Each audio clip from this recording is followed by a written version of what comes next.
متحف البريد المصري في العتبة. وعشان تيجي طبعا مكان زي ده مش هتتكلف كتير. الموضوع كله مثلا لو انت زرت العتبة في زيارة في العتبة من الساعة 9 الصبح لحد الساعة 2 الظهر، هتقدر تخش هنا بكام؟ ب 10 جنيه. ودي التذكرة بتاعت البريد 10 جنيه، وهتخش المكان ده.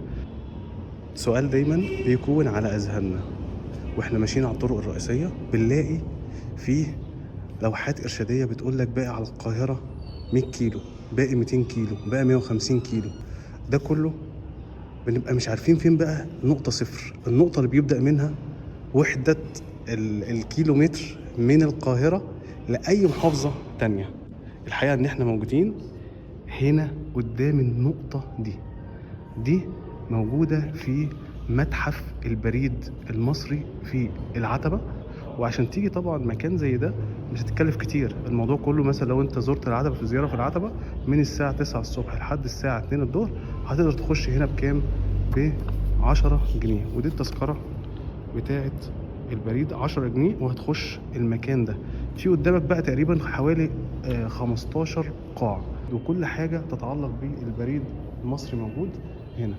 طيب لو احنا دخلنا مثلا حاجة زي تاريخ الاتصالات، أول قاع يعني بتقابلك من بعد النقطة صفر،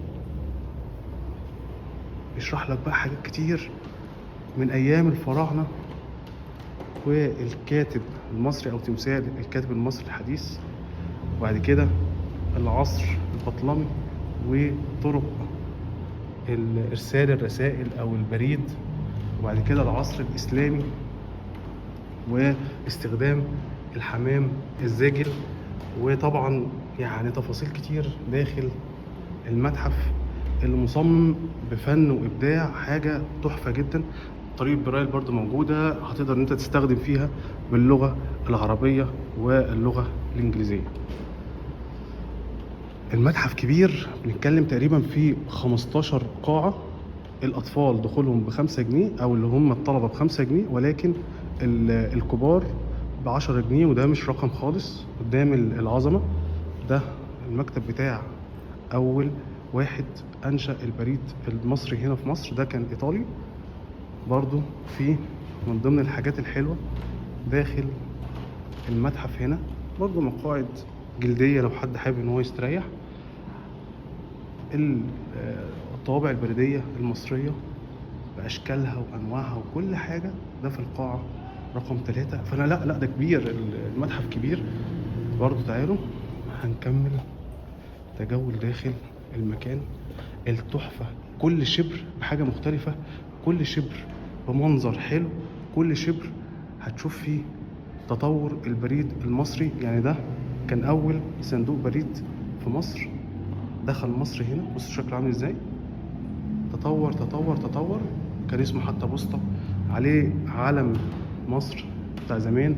تطور برضو مع تطور شكل العلم المصري إلى أن وصل لصندوق الخطابات.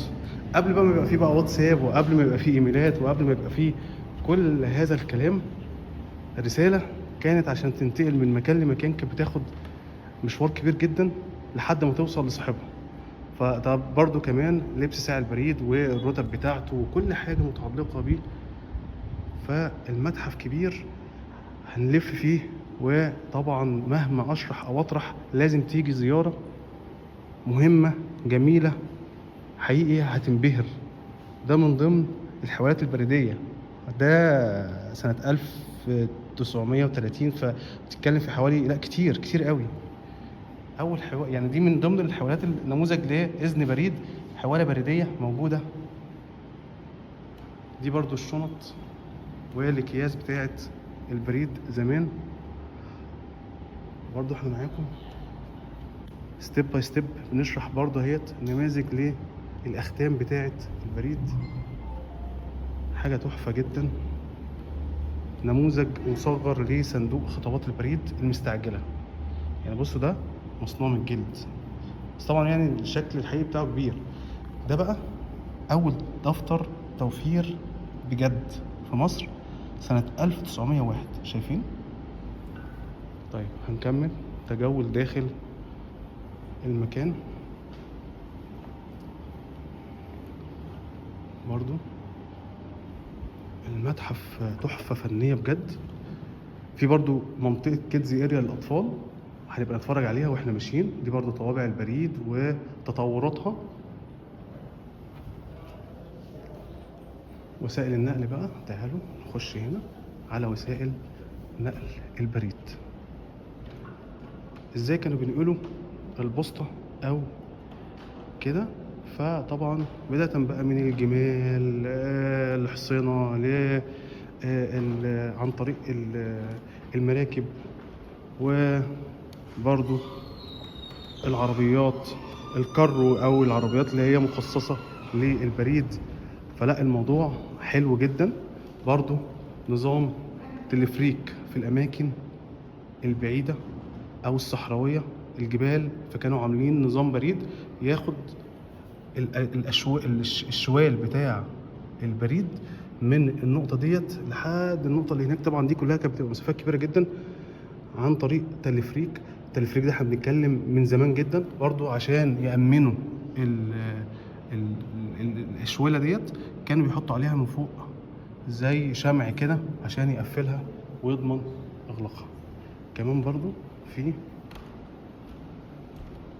مقاعد للناس، للجمهور لو حابب ان هو يجي يستريح شويه وبيلف، لان الجوله كبيره، جوله حلوه. برضو من ضمن برضو وسائل النقل كان القطار والسفن، لان الموضوع تطور بعد كده وبقى طيارات. تعالوا نمشي ونتفرج مع بعض على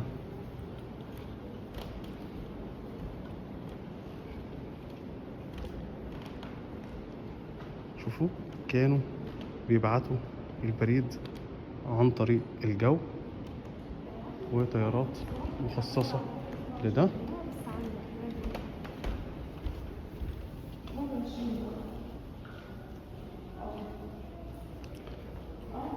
برضو كان في حاجة حلوة جدا داخل هنا يعني في المتحف، هم عاملينها عشان لو في أطفال طبعا بعد ما ياخد بقى وجبة من المعلومات الدسمة يجي هنا في منطقة الكيدز اريا يلون ويعيش أجواء حلوة جدا بالرسومات والتلوين والألعاب البازل، كل حاجة موجودة.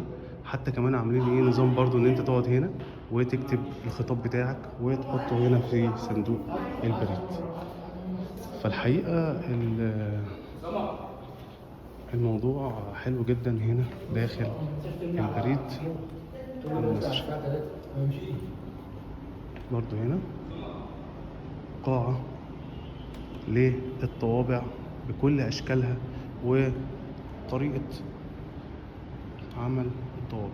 فيعني الموضوع كبير كبير جدا مهما، والعلامات المائية بتاعت الطوابع عشان محدش يعني يتلاعب فيها أو يغشها أو كده، لأن كان في وقتها كانت سعرها عالي شوية، فكان في بعض الناس بتحاول إن هي تقلدها. فعشان ما يحصلش تقليد كانوا بيعملوا فيها إيه، يحطوا لها علامات مائية. ودي تقريبا اللي موجود لحد يعني إيه أعتقد أهو، ده بنشوف برضو في الطوابع الحالية. طبعا الموضوع كبير، في الاخر بقى بتلاقي في فيلم بيشرح لك كل حاجة عن البريد المصري.